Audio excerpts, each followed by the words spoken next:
ನೋಡಿ, ದೇವರು ಧರ್ಮವನ್ನ ಪರೀಕ್ಷೆ ಮಾಡುವುದೇ ಒಂದು ದೊಡ್ಡ ಅಪರಾಧ. ಅದು ನಮ್ಮ ತಲೆಯಲ್ಲಿರಲಿ. ನಾವ್ಯಾವತ್ತೂ ಅದರ ಬಗ್ಗೆ ತುಂಬಾ ಕ್ರಾಸ್ ಕ್ವೆಶ್ಚನ್ ಮಾಡಬಾರದು, ಅತಿಯಾದ ಜಾಣತನ ಮಾಡಬಾರದು. ದೇವರು ಧರ್ಮದ ವಿಷಯದಲ್ಲಿ ನಂಬಿಕೆಯೇ ಪ್ರಧಾನ, ಮತ್ತೆ ಅದನ್ನು ಮೂಢಭಕ್ತಿ ಅಂತ ಕರೆಯುವುದಲ್ಲ. ಯಾಕೆಂದ್ರೆ ಅದರಲ್ಲಿರುವಂತಹ ಫಲ ಏನು ಅನ್ನೋದು ನಮಗೆ ಅರ್ಥ ಮಾಡಿಕೊಳ್ಳಿಕ್ಕೆ ಸಾಧ್ಯ ಇಲ್ಲ. ಇವತ್ತೇನಾಗಿದೆ ಸಮಾಜ, ಎಲ್ಲದಕ್ಕೂ ಕ್ರಾಸ್ ಕ್ವೆಶ್ಚನ್. ಹೀಗೆ ಯಾಕೆ ಮಾಡಬೇಕು, ಹಾಗೆ ಯಾಕೆ ಮಾಡಬೇಕು? ತಸ್ಮಾ ಶಾಸ್ತ್ರಂ ಪ್ರಮಾಣಂತೆ ಕಾರ್ಯಕಾರ್ಯ ವ್ಯವಸ್ಥಿತ. ಏನ್ ಮಾಡಬೇಕು ಏನ್ ಮಾಡಬಾರದು ಅನ್ಲಿಕ್ಕೆ ಶಾಸ್ತ್ರ ಪ್ರಮಾಣ. ವಚನಾತ್ ಪ್ರವೃತ್ತಿ ವಚನಾತ್ ನಿವೃತ್ತಿ ಅಂತ. ಯಾಕೆ ಮಾಡಬೇಕು ಅಂದ್ರೆ ಶಾಸ್ತ್ರದಲ್ಲಿ ಹೇಳಿದೆ ಮಾಡಬೇಕು.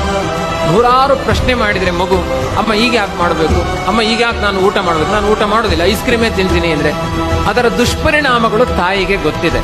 ಆ ದೃಷ್ಟಿಯಿಂದ ದೊಡ್ಡವರು ಹೇಳಿದ್ದನ್ನು ಕೇಳಬೇಕು ಅಂತ ಪ್ರಾಚೀನರು ಕಿಮ್ಮೂಢಾಹ ಪೂರ್ವ ಸೂರಯ. ನಮ್ಮ ಧರ್ಮಜ್ಞಾನಗಳೆಲ್ಲ ಈರುಳ್ಳಿ ಬೆಳ್ಳುಳ್ಳಿಗೆ ಮಾರಾಟಕ್ಕಿಟ್ಟಿರುವ ಪದಾರ್ಥ ಅಲ್ಲ, ಹಿಂದೆಯದಾಗುತ್ತೆ ಎನ್ನುವುದನ್ನು ನಿರ್ಣಯ ಮಾಡಿ ಹೇಳಿಕೊಟ್ಟಿದ್ದಾರೆ. ಅದನ್ನು ಅನುಷ್ಠಾನ ಮಾಡಬೇಕು. ಅತಿಯಾದ ಬುದ್ಧಿವಂತಿಕೆಯನ್ನು ತೋರಿಸಬಾರದು ಅನ್ನತ್ತೆ ಭಾಗವತ.